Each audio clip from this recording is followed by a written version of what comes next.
Saya tidak tahu Pak Oto sedang waras atau sedang mabok.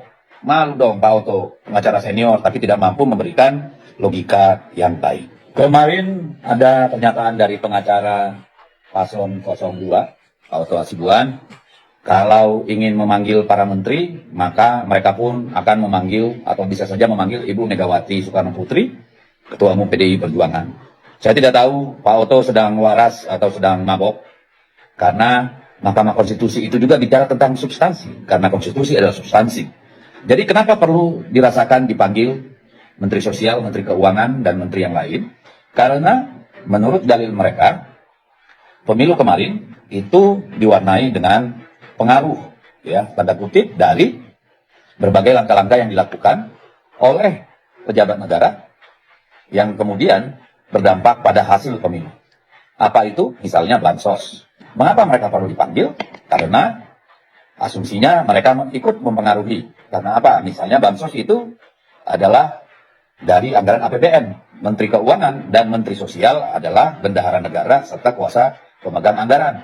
Jadi kalau kemudian Oto Hasibuan mengatakan kami juga bisa memanggil Bu Mega, saya tanya, memangnya Bu Mega itu menteri yang mempunyai kewenangan kuasa anggaran? Kan tidak. Apakah Bu Mega menerima sembako? Sudah pasti tidak. Jadi tolonglah, kalau memang pintar gunakan perbandingan yang setara. Jangan seperti orang nggak makan sekolahan, gitu. Malu dong Pak Oto, pengacara senior, tapi tidak mampu memberikan logika yang baik. Oke? Guys, ini ada lagi nih pendukung dan buzzer 02 dengan berapi-api bilang, seharusnya MK itu hanya menerima sengketa hasil perhitungan pilpres saja. Maksudnya apa ini? Maksud mereka, MK tidak urusi urusan KPU dan Bawaslu dengan hal yang diangkat oleh 01, pengkhianatan konstitusi. Kita berpikir, loh, ada apa? Woi, bukankah urusan Gibran diloloskan jadi cawapres melanggar konstitusi? Memangnya siapa yang loloskan Gibran? RT, RW, kelurahan. Ya MK lah, zaman paman kan. Jadi, MK yang sekarang kita minta direvisi lagi. Oh iya, apalagi nih ya, lawyer 01 yang extraordinary itu bisa menganggurkan tim lawyer kondang yang katanya ribus, nggak boleh datang tanggal 1 karena siapa yang mau dibela.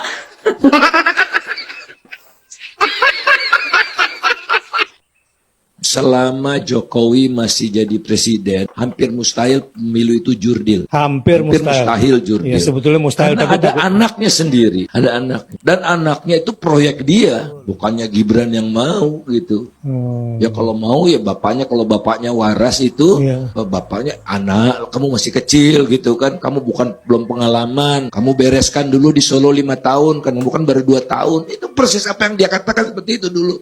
Waktu masih agak waras gitu. Jadi ini proyek dia gitu. Nah oleh karena itulah maka nggak benar nih cara-cara begini. Oleh karena itulah kita yakin benar kalau dia masuknya udah masuk nggak benar gitu. Tapi dia akan menang, kan dia akan melakukan kerusakan terus. Semua yang saya omongkan ini hari ini tidak dimiliki oleh Kaisang, oleh Gibran, karena semua disiapkan dengan cara akal-akalan oleh ayahnya. Lu masa ada anak 2 hari pegang kartu anggota, hari ketiga ketua umum? Ini dalam logika wong lumrah hal yang mustahil. Nah, lalu rekayasa Mahkamah Konstitusi semata-mata untuk memberangkatkan anaknya jadi calon wakil presiden. Emang itu dirubah untuk keberangkatan anak umur 36 tahun yang lainnya? Enggak, itu berangkat hanya untuk anak Jokowi. Betapa jahatnya seorang ayah membunuh masa depan anak-anaknya, membunuh elan dan etos kegigihan seorang anak yang sedang berjuang membangun eksistensi dirinya. Kalau mau nyindir Pak Wiwi, jangan komen di PT saya. Ya emang sih, Pak Wiwi nggak pernah nepatin janjinya. Janji ekonomi meroket, janji 10 juta lapangan kerja, janji stop impor, janji untuk nggak ngerangkap-rangkap jabatan, dan janji untuk nggak ngutang karena ada 11.000 triliun di kantongnya. Begitu kan? Jadi udahlah, nggak usah buat komen yang menyindir tentang Pak Jokowi. Bikin aja lah VT sendiri. Lemah. Yang maling uang negara 497 triliun, ditambah lagi 271 triliun. Siapa dia? Para pendukung 02 dan berada di 02. Fakta, para maling yang berdasi menikmati hasil alam negeri ini. Rakyat yang dipaksa untuk bayar pajak. Inilah yang dikatakan kubu 02 menuju Indonesia emas. Emasnya untuk para koruptor, emasnya untuk para 02, tapi limbahnya untuk rakyat. Para kubu 02, agaknya kau mau makan tai lagi. Cukup dengan 100.000. Kasihan. Buat rakyat Konoha yang kemarin teriak all in, all in. Yang kemarin teriak oke gas, oke gas. Mana semangat kalian? Mana suara kalian? Jangan gara-gara harga beras naik, semangat kalian jadi down. Hari ini harga beras di pasaran baru 20.000 per liter. Itu belum seberapa kawan. Besok-besok mau nyusul harga telur, minyak, gula, garam, jengkol, kerupuk, bawang. Siapkan mental kalian. Lebih kerja keras lagi dalam mencari uang. Itu kan mau kalian melanjutkan penderitaan.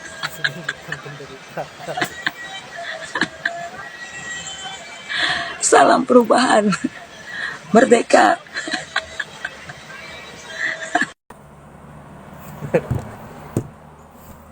Jadi itulah komentar-komentar dari para netizen. Saya kira komentar netizen ini sangat lucu dan menusuk buat kaum 02. Saya kira itu tidak mengagetkan lagi, mengingat bahwa memprihatinkannya kondisi pendukung 02 yang begitu terlalu mudah diiming-imingi bansos dan makan gratis sehingga mampu untuk diperbudak oleh barisan Jokowi. Nah, menarik apa yang menjadi komentar bapak-bapak di video pertama tadi. Di video awal mengomentari penolakan pengacara dari 02 yaitu Otto terkait dengan penolakannya terhadap menteri-menteri yang akan dihadirkan. Saya kira ini sudah menjadi bukti, sudah menjadi dasar bahwa dari kubu mereka ini mengalami sebuah ketakutan ketika para menteri ini dihadirkan. Artinya ada sesuatu yang disembunyikan di balik penolakannya ketika para menteri-menteri dihadirkan untuk dijadikan sebagai saksi. Baiklah, saya kira hanya itu. Terima kasih buat sahabat-sahabat yang sudah menonton, dan saya akhiri dengan ucapan wallahul muwaffiq ila aqwamit thoriq. Assalamualaikum warahmatullahi wabarakatuh.